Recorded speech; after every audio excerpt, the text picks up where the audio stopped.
Me vietettäis joulu aivan eri tavalla, miten se ois. Tämä on Aidot Oudot podcast. Tervetuloa tämän luukun pariin. 12 luukku. Ja meillä on tänään aiheena banaani. Joo, meillä on tämmönen vähän kalliimpi banaani tällä kertaa. Kerros meille tästä banaanista vähän enemmän. Joo. Kryptomiljonääri Justin Sun osti $6,2 miljoonalla banaanin ja söi sen.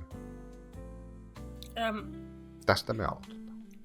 Siis ensinnäkin, mä itken jo, jos se banaani on kallista tuolla kaupassa. Niin. Siis vähänkin niinku, silleen mä mietin, että joku 30 senttiä just yhdestä banaanista. Mä suostun. 50 senttiä on mulle jo liikaa. Nyt Kyllä. 6 miljoonan banaani. 6 miljoonan Ja banaani. söi sen. Kyllä. Näin. Hän nautiskeli banaanista useiden toimittajien edessä hongkongilaisessa hotellissa. Siis Sun uskoi jatkaneensa taideteoksen historiaa syömällä banaanin lehdistötilaisuudessa. Siis anteeksi, sä oot mennyt siis lehdistötilaisuuteen mussuttamaan banaania. 6 miljoonan banaania. Siis okei. Musta tuntuu, että se lehdistötilaisuus on sen kaupanteon jälkeen pidetty. Että... Niin, siis joo, mut kun siis se vaan, että sä, niin kun sä ostat sen banaanin ja mitä sä sun elämällä teet, sun päiväs menee niinku, että mitä sä teet tänään? Näin, mä menen tohon ihmisten eteen ja syön vaan banaani. Niin, ja sit just silleen, että mitä sä teet, ostin banaanin ja söin sen. Silleen, Niin. ai jaa, ei sen kummempaa. Joo, se maksoi 6 miljoonaa. Mitä?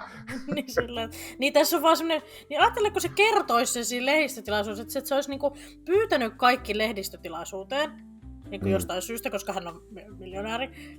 Sitten se vaan syö siihen banaaniin, sitten kaikki ihmettelee mitä helvettiä. Ja se niin ei tässä muuta, mutta tää on 6 miljoonan banaani, mitä mä syön. No joo. No mulla on tästä vielä lisää. Jatka. Tämä Justin kertoi sen jälkeen, kun oli syönyt banaanin, niin lehdistölle, että se maistui paljon paremmalta kuin muut banaanit. Todella hyvää, hän kehui. Että no, pakko olla hyvä, jos on 6 miljoonaa maksanut, vaikka olisi pahaakin, niin ei varmaan olisi maininnut sitä. No ei todellakaan. Joo, mutta kyseessä oli siis kiistelty taideteos komedian, eli koomikko, joka koostuu banaanista hopeateipillä kiinnitettynä seinään.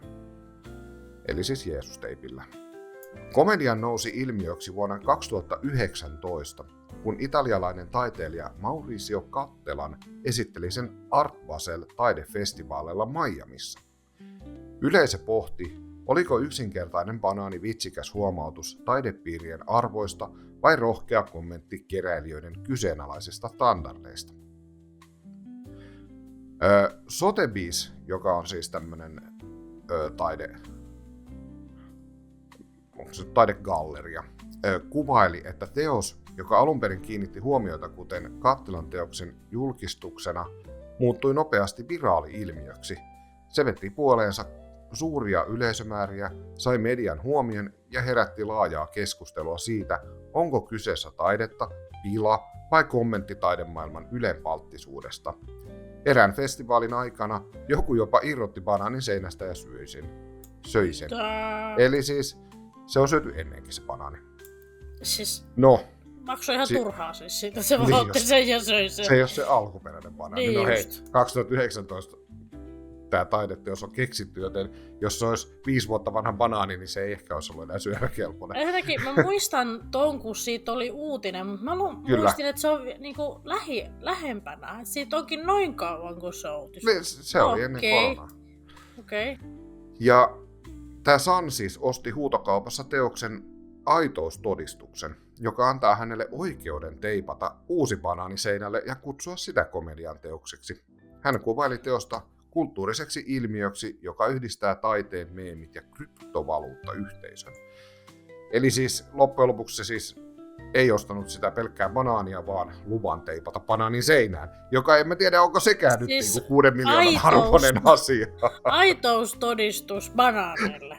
Mitä siis sille banaanin kiinnitystavalle. Aitoustodistus sille, että kuinka teipata banaani seinään. Siinä on myös ohjeet mukana, kuinka se kuuluu teipata siihen seinään se banaani.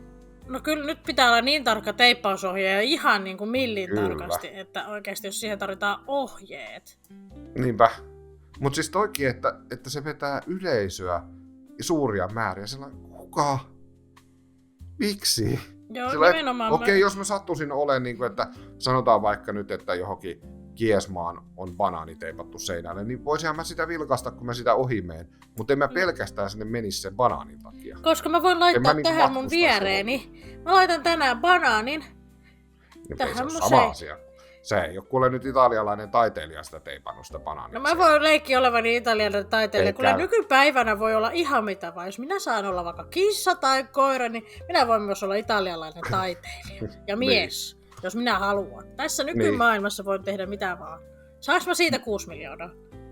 Niin just. Kaikki Mut tulee tämähän- katsomaan sitä Tämähän on taideteosta. niinku kyse siitä, että kuka tekee sen ekana. Et Oi Jeesus. valitettavasti nyt, jos sä teippaat omenan seinään, niin se ei Meinasin ole just sama sanoa. juttu enää. Meinasin just sanoa. Pitäisikö Tai- mulla tai pistää kurkun. omena? Joo. Niin se ei ole enää sama. No ei, tai sit mä pistän sen kehyksiin. Mä Niin. pistän sen niinku Mutta hei, kehyksiin. ja sit- pieni bonusjuttu, kun sä sanoit siitä, että nykyään kuka vaan voi olla kuka vaan ja mitä vaan, niin mulle tuli vaan mieleen yksi video, minkä mä just näin. No, Siinä jenkkiläinen pariskunta, siis 2 miestä, joutui poliisin pysäyttämäksi. Ja koska he olivat tehneet jonkun pienen liikennerikoksen, ihan jonkun pikkuisen.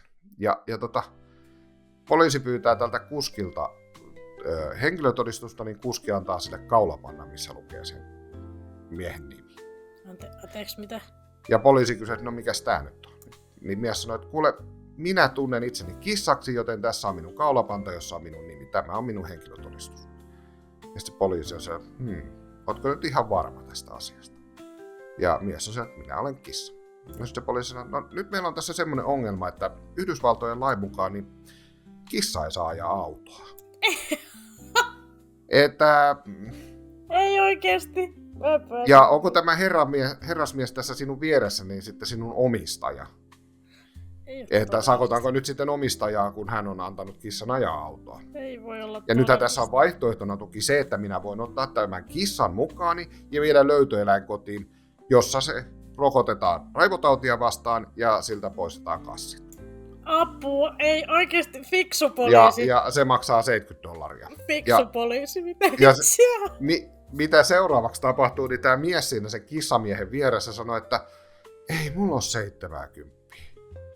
Ja sitten se poliisi sanoi, että no tässä tapauksessa niin voin myöskin kutsua valkotakkiset paikalle, sillä sinä olet oikeasti valmis menemään tämän asian kanssa niin pitkälle, että tämä sinun ystäväsi tässä lähetetään oikeasti eläinkotiin. Ei oo Ja sitten todella. on sillä, että sitten se poliisi vielä sanoi, että mitä jos kumminkin tehtäisiin silleen, että kaivat sen ihan oikein ajokortin sieltä ja minä teen sulle pienen sakkolapun tästä liikennerikkomuksesta. Ja sitten pojat oli että no okei, tässä oli Ei mies se voi teki olla. ihminen. Todellista.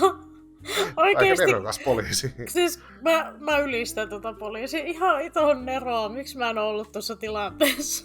No niin. Tähän tilanteeseen minä olisin halunnut olla siis kärpäsenä katossa nauramassa. Kerrankin tämä kissaihminen sai kokea, että maailmassa ei voi aina olla ihan mitä haluaa. Niin ei nimenomaan Valitettavasti tietyt asiat. kissat ei aja autoa, Kyllä, nimenomaan. ainakaan toistaiseksi. Mut neropoliisi, pakko sanoa. Joo, Nyt on joo. ollut neropoliisi. Voi vitsi.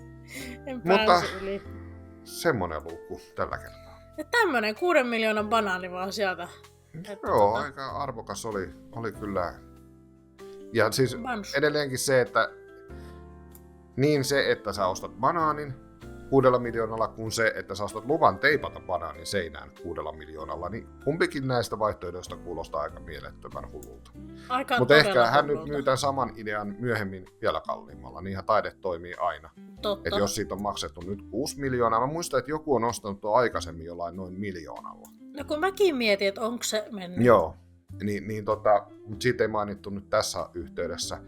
Mutta tosiaan se, että onko se sitten seuraavaksi hinta on joku 12 miljoonaa. No vähintään se kun se 10. tässä vähän aikaa muhii se Kyllä, idea ja niin poispäin. Niin Juu. Joku hullu se ostaa kuitenkin taas.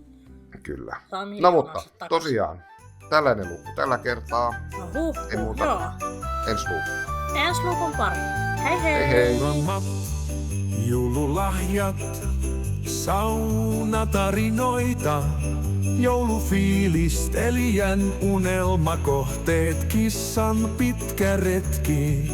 Jos me vietettäis joulu aivan eri tavalla, miten se ois? Parhaat joululahjavinkit lasten suusta kuulee, karanneet virussappinnat, joululaulujen historia.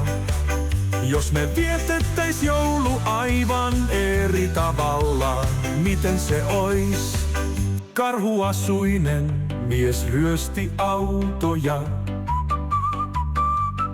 Lumieläimet ne ja vuoden risteili.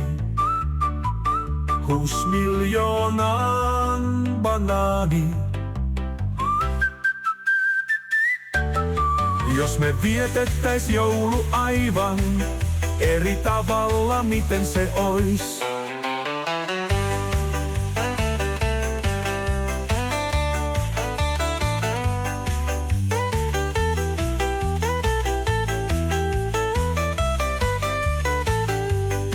Karhuasuinen mies ryösti autoja.